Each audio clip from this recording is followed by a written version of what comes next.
Hey guys, welcome to another New World video. So guys, I've been playing around on the PTR since they released it, and I have to say the Brimstone Sands update is going to be amazing. But there are a few things on there that are also going to be a little frustrating. Not right away, but long term. So what I wanted to do was make a video in an attempt to try to share some of this information so that with a little preparation over the coming weeks before it launches, some of us might be more prepared and get more enjoyment from this DLC. But I quickly discovered there is a lot to cover here, so I will be breaking this up into a series, and this is part 1. So let's get into it. So to begin, let's have a look at the Heartgem runes. These things are amazing and will be very important in this DLC, so you will want to be as ready as you can to have them. So what are they exactly? Well, a Heartstone gem is basically like a major ability in New World, like an extra ability. Once you have obtained the item, you can equip it the same as a weapon. Once you have it equipped, you can then utilize it like any ability. There are several different types of Heartstone gems in the game, and each have unique abilities. There are a total of 15 runes in their legendary form. There are 5 different types of runes, however, and 3 categories for each rune. The categories simply change the perks associated with each rune, not what the rune does. So each of the 5 runes have a base ability associated with it. Then there are 3 variants of the legendary, Cunning, Stalwart, and Brutal, that all have different perks depending on the rune. I'll now quickly go over them. The Grasping Vines Heartgem rune. This rune, when equipped, puts vines around you that deal 100% rune damage and root enemies within a 4-meter radius for 3 seconds. The variants for this rune are the Cunning Grasp Vines rune. Perk 1 will be Enfeebling Vines, inflicts weaken on successful hits, reducing the target's damage by 20% for 8 seconds. And Perk 2 will be Leeching Vines. This heals for 20% of your damage done to rooted target. The Stalwart Grasping Vines rune. The first perk will be Resilient Vines. Gain Fortify on activation, increasing damage absorption by 20% by reducing outgoing damage by 20% for 5 seconds. And Perk 2, Enfeebling Vines, inflicts weaken on successful hits, reducing the target's damage by 20% for 8 seconds. And the Brutal variant of Grasping Vines rune. Perk 1 will be Rending Vines, which inflicts rend on successful hits, reducing the target's damage absorption by 20% for 5 seconds, but also reducing your stamina generation by 50% for 5 seconds. And Perk 2 will be Enfeebling Vines, which again inflicts a weaken on successful hits, reducing the target's damage by 20% for 8 seconds. And the next rune is the Stone Form Heartgem rune. This rune allows you to harden yourself with layers of stone, removing all crowd control debuffs and granting immunity to both stagger and crowd control debuffs for 5 seconds. So the Cunning variant of this rune offers Perk 1, Hardened Form. Gain an additional 10% damage absorption for 5 seconds per hit taken, up to a 30% max. And Perk 2 is Fortifying Form. Damage absorption is increased by 10% while active. And the Stalwart Stone Form rune. Perk 1 is Fortifying Form. Damage absorption increased by 10% while active. And Perk 2 is Mending Form. Heal for 75% rune damage per second while active, but outgoing damage is reduced by 20%. And of course the Brutal Stone Form variant. Perk 1 on this rune will be Fortifying Form. Damage absorption increased by 10% while active, once again. And Perk 2 will be Unstable Form. Stone Form explodes when it expires when you press the Heartgem ability Input again, dealing 200% rune damage with a 3-meter radius, but its duration is reduced by 2 seconds. And next up we have the Heretic's Fall Heartgem rune. This rune allows you to fly up into the air, then plummet back down to the ground, staggering and dealing 100% rune damage within 3 meters. The Cunning variant of the Heretic's Fall rune offers as the first perk Crippling Fall, which inflicts slow on successful hits, reducing target's movement speed by 30% for 4 seconds. And Perk 2 will be Leeching Fall, which will heal you for 100% of the damage done. And the Stalwart Heretic's Fall rune will be Leeching Fall once again, which will heal you for 100% of the damage done when you use this rune. And Fortifying Fall, which will allow you to gain Fortify on successful hits, 3 hits max, increasing your damage absorption by 10% but reducing your outgoing damage by 10% for 5 seconds per hit. And the Brutal Heretic's Fall rune. The first perk on this will be Empowered Fall. Successful hits will deal 150% run damage, but no longer cause a stagger. And again, Leeching Fall, which will heal you for 100% of the damage done once again. And the next rune we'll be looking at is the Cannon Blast Heartgem rune. This rune summons a cannon that fires a powerful long-range shot that deals 100% rune damage. So the variants for this rune are: the Cunning Cannon Blast rune is a penetrating blast. The cannonball passes through enemies and cannot be blocked. And the Bursting Blast, this inflicts a burn on a successful hit, dealing 10% rune damage per second for 5 seconds. And of course the Stalwart Cannon Blast rune. This one for Perk 1 offers Burning Blast once again. Inflicts burn on successful hits, dealing 10% rune damage over 5 seconds. And for Perk 2, Concussive Blast. Cannonball knocks enemies down but only deals 30% of their rune damage. And the Brutal Cannon Blast rune. Perk 1 on this is Explosive Blast. Cannonball explodes on impact, dealing damage within a 3-meter radius, but damage is reduced by 20%.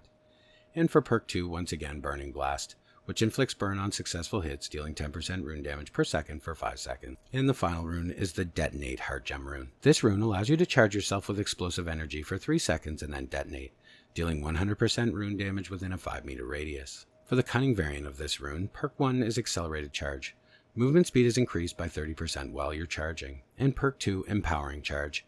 Outgoing damage is increased by 15% while charging, but explosive damage is reduced by 20%. And the Stalwart Detonate rune. For Perk 1 here, you have Accelerating Charge once again. Movement speed is increased by 30% while charging. And Perk 2 is the Leeching Explosion. Heal for 50% of the damage done, but explosive damage is reduced by 30%. And finally, the Brutal Detonate rune. Escalating Explosion is Perk 1. This perk offers an explosive damage increase by 30%, but you take 15% more damage while charging. And Perk 2, once again, is Accelerating Charge. Movement speed is increased by 30% while charging. So it's pretty easy to see that when this goes live, these are going to be mandatory for every player, and getting them will take time, as some of the materials for them are pretty intense.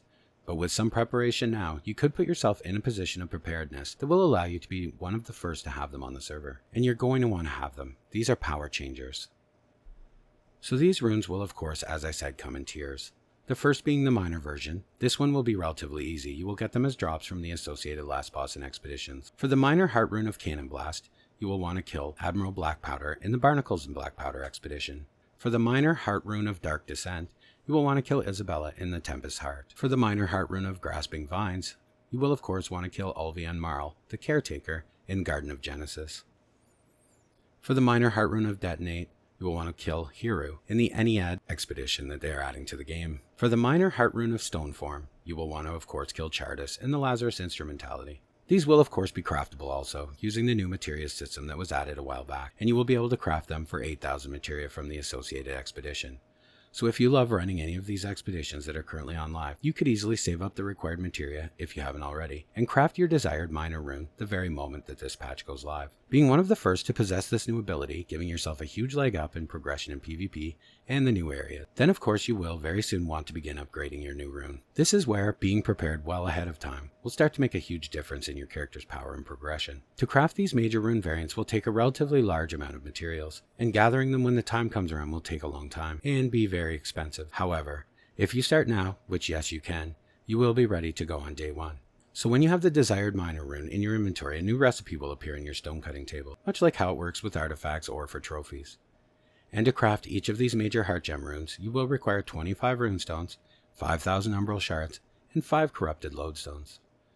So first the runestones. This won't be a big problem. You can make at pretty low cost 10 per day at your stone cutting table on cooldown. But the important point here is from now till the day this DLC drops, do not miss a cooldown. Make them every single day and do not sell them. Store them in your sheds. Save them in bulk.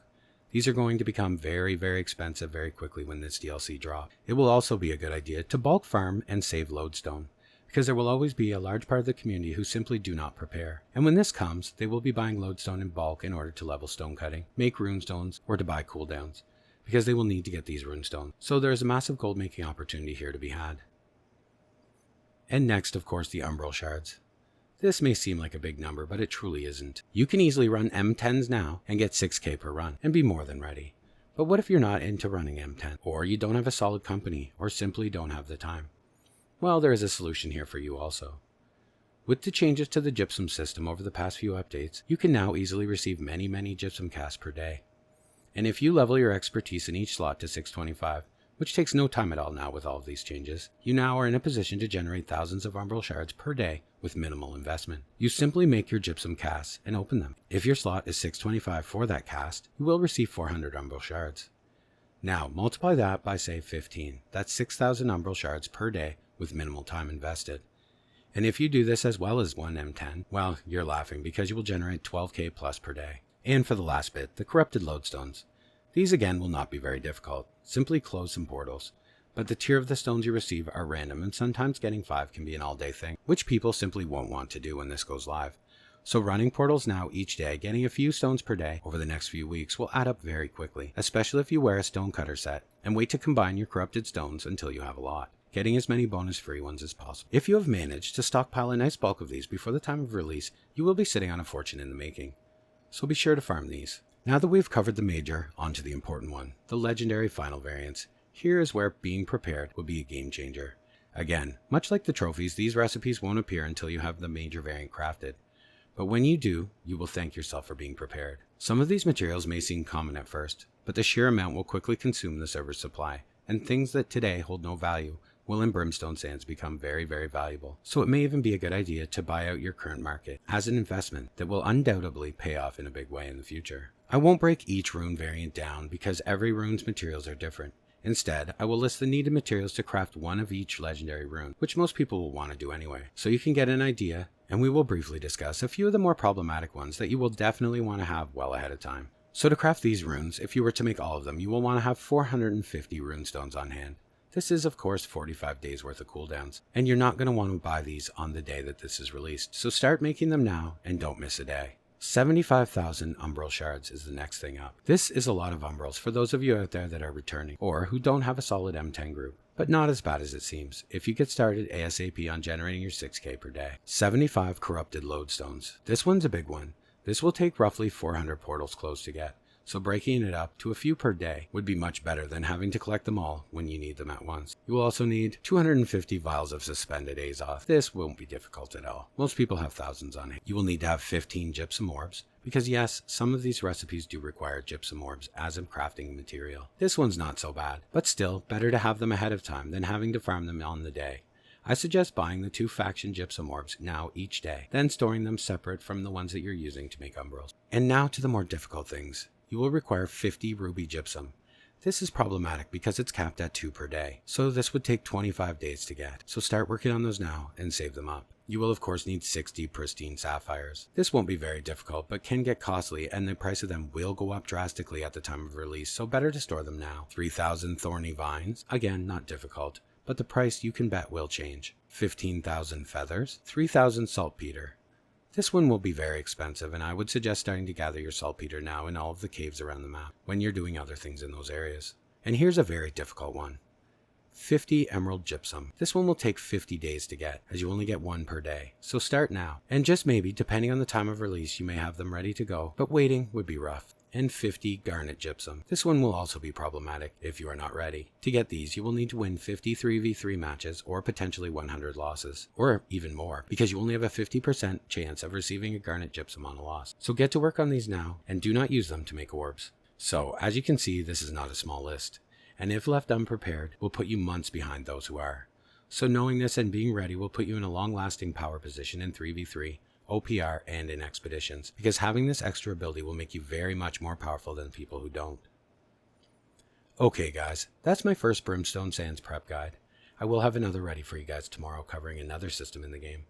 I had to break this up into 3 or 4 videos because there is a ton to cover. I hope you guys can use this information to get ahead of the pack in the new DLC, and put yourself in a position to be invaluable in wars, expeditions, and everywhere, making your play experience much better in the coming months.